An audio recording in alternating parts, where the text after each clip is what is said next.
Gangapur road येथील pumping station परिसरामध्ये 7.5 acre क्षेत्रात उभारण्यात आलेल्या हिंदू हृदय सम्राट बाळासाहेब ठाकरे स्मृती उद्यानात इतिहास, कला, साहस आणि शिक्षणाचा सुरेख संगम साधणारा 3 दिवसीय बाल महोत्सव मोठ्या उत्साहात पार पडला।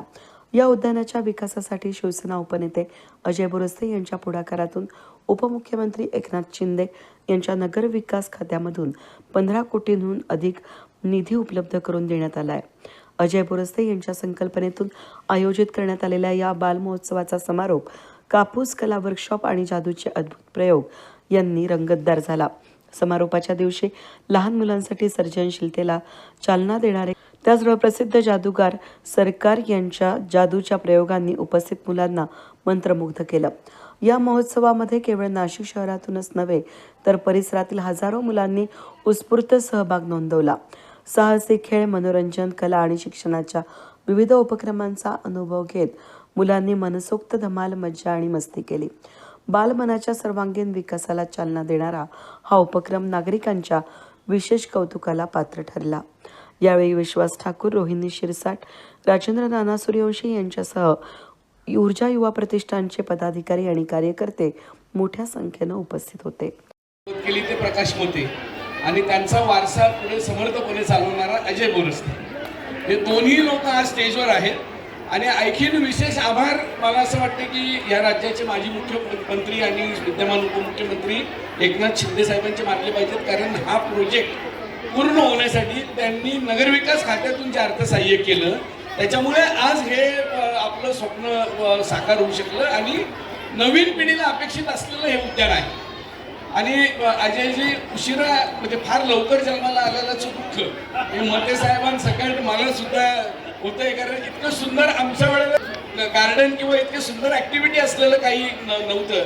आणि तुम्ही कायमच नवीन संकल्पना नाशिकमध्ये आणतात, नुसत्या आणत नाहीत। तर मते साहेबांनी सुद्धा जे स्वप्न पाहिले आणि जे खऱ्या अर्थाने साकारले त्याच पद्धतीने तुम्ही पण स्वप्न पाहतात आणि ते खऱ्या अर्थाने तुम्ही साकारतात। मला असं वाटतं की खूप मोठी गोष्ट आहे। आता तुमच्याबरोबर तुम्हाला समर्थपणे तुमच्याबरोबर तुमच्या वाटचालीत तुमच्या मागे भरभक्कम उभा राहणारा तुमच्याबरोबर तुम्हाला एक भाऊ आमचा राजेंद्र नाना सूर्यवंशी तुम्हाला मिळालेला आहे, हे मला वाटतं जास्त महत्त्वाचं आहे। आमच्या नाशिक जिल्हा नागरी सहकारी बँक असोसिएशनचा अध्यक्ष, राज्य बँक असोसिएशनचा विद्यमान संचालक आणि नाशिकमधल्या अनेक मोठमोठ्या संस्थांशी निगडीत असलेला नाना आता तुमच्याबरोबर कार्यरत आहे। मला वाटतं ही खूप मोठी आनंदाची गोष्ट आहे। सोबत कोणी मोठा भाऊ जर असेल तर अधिक काम गतीने होतं। त्यामुळे मला असं वाटतं की भविष्यात तुमच्याकडून इतक्या चांगल्या संकल्पना या केवळ तुम्ही एका वॉर्डापुरती किंवा विभागापुरती मर्यादित राहू नयेत। मते साहेबांचं काम हे पूर्ण नाशिक शहरातल्या महानगरपालिका क्षेत्रामध्ये होतं। त्यांचं नाव आजही घंटाकडे वाजली की मते साहेबांचं नाव निघतं।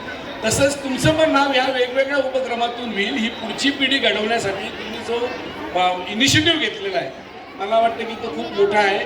आणि नाशिकच्या याच्यामध्ये नाशिकच्या विकासामध्ये, सौंदर्यामध्ये हे तुम्ही खूप सुंदर अशी भर घातलेली आहे।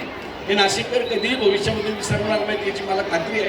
तुमच्या सर्व प्रकारच्या वाटचालीस माझ्या मनपूर्वक शुभेच्छा। आणि महत्त्वाचं आहे की यशवंतराव चव्हाणांचं ज्या पद्धतीने होतं की 80% समाजकारण आणि 20% राजकारण, ते खऱ्या अर्थाने तुम्ही सुद्धा तर समर्थपणे तो वारसा तुम्ही पुढे नेता, हे जास्त महत्त्वाचं आहे। तुमच्या भावी सगळ्या यांना शुभेच्छा आणि उपस्थित असलेल्या नाशिककरांना येणाऱ्या नवीन वर्षाच्या उत्तम आरोग्यदायी शुभेच्छा देतो। आणि त्याचप्रमाणे ही सुंदर वस्तू आणि सुंदर आपल्यासाठी निर्माण केलेलं आहे हे चांगल्या पद्धतीने जतन करण्याची, याचं सौंदर्य टिकून ठेवण्याची ही जबाबदारी आता अजय बोरस्तेची नाहीये, ही आपल्या सगळ्यांची जबाबदारी आहे आणि आपण ही समर्थपणे आपण पूर्ण करूया।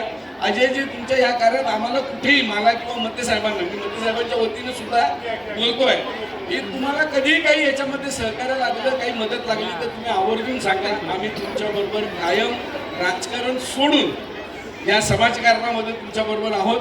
तुम्हाला आणि राजेंद्र नाना सूर्यवंशी या दोघांना आणि आमच्या शिरसाट वहिनी यांना सुद्धा मी मनपूर्वक पुढच्या भावी तुमच्या सगळ्या वाटचालीस मनपूर्वक शुभेच्छा देतो। धन्यवाद। जय हिंद, जय महाराष्ट्र। अत्यंत पवित्र प्रांगणात उभा आहोत आणि यात कुठेही आपल्याला वंदनीय बाळासाहेबांचा पुतळा दिसणार नाही, परंतु बाळासाहेबांना प्रेरित असलेला तरुण, बाळासाहेबांना प्रेरित असलेली विचारसरणी त्या विचारसरणीचा तरुण घडवण्याचं काम हे स्मारक करणार आहे. या स्मारकात आपण बघितलं तर उजव्या हाताला मोठी एक कलादालन आहे, ज्यामध्ये नाशिकच्या कलावंतांना त्यांनी केलेले जे काही चित्र असतील, शिल्प असतील, ते मांडण्यासाठी हक्काचं व्यासपीठ आहे. हा एम्पी थिएटर आपण बघतोय, ज्यामध्ये वेगवेगळे कार्यक्रम आपल्याला करता येतील. बाळासाहेब म्हणजे साहस, डेअरिंग, आणि म्हणून महाराष्ट्रातलाच नाही तर आशिया खंडातला हे रोप ऍडव्हेंचर जो आपला जो पार्क आहे हा नंबर 1 आहे. लक्षात घ्या, याला वेगवेगळ्या स्टेजेस आहेत. लहान मुलांपासून मोठ्यांपर्यंत सर्वजण याचा अनुभव घेऊ शकतात. अर्थात लक्षात घ्या, यामुळे माझा एकच उद्देश आहे, इथं आत येताना मुलांनी मोबाईलकडे बघितलं पण नाही पाहिजे, आणि मुलं तर सोडाच, पालक पण बघणार नाही, अशी आपण व्यवस्था केलेली आहे. तिथे आपण बाळासाहेब काय म्हणायचे की मराठी तरुण हा स्वतःच्या पायावर उभा राहायला पाहिजे, आणि म्हणून एक छान सॉफ्ट स्किल ट्रेनिंग सेंटर आपण तयार केलं आहे, सेमिनार हॉल केला आहे, आणि आपले मराठी तरुण पुढे गेला पाहिजे यासाठी UPSC आणि FPSC याच्यासाठी एक स्पेशल अभ्यासिका आपण या ठिकाणी केली आहे, ई लायब्ररी केलेली आहे. असं एक ना अनेक गोष्टी. हे जे बाजूचं ठिकाण दिसतं, या ठिकाणी आपण बाळासाहेबांचा होलोग्राम करतोय, म्हणजे प्रत्यक्ष वंदनीय बाळासाहेब आपल्याशी बोलतील, त्यांची भाषणं आपल्याला ऐकता येतील, त्याच्याबरोबर फोटो आपल्याला काढता येईल. साधारण पुढच्या 3 महिन्यात आपण त्याचं पण लोकार्पण करणार आहोत. मला आनंद आहे की आपण सर्वजण अत्यंत शॉर्ट नोटीस या ठिकाणी आला, त्याबद्दल आपल्या सर्वांचं या ठिकाणी स्वागत. जय हिंद, जय महाराष्ट्र. वेद न्यूजसाठी प्रतिनिधी कमलाकर तेवडे, गंगापूर रोड.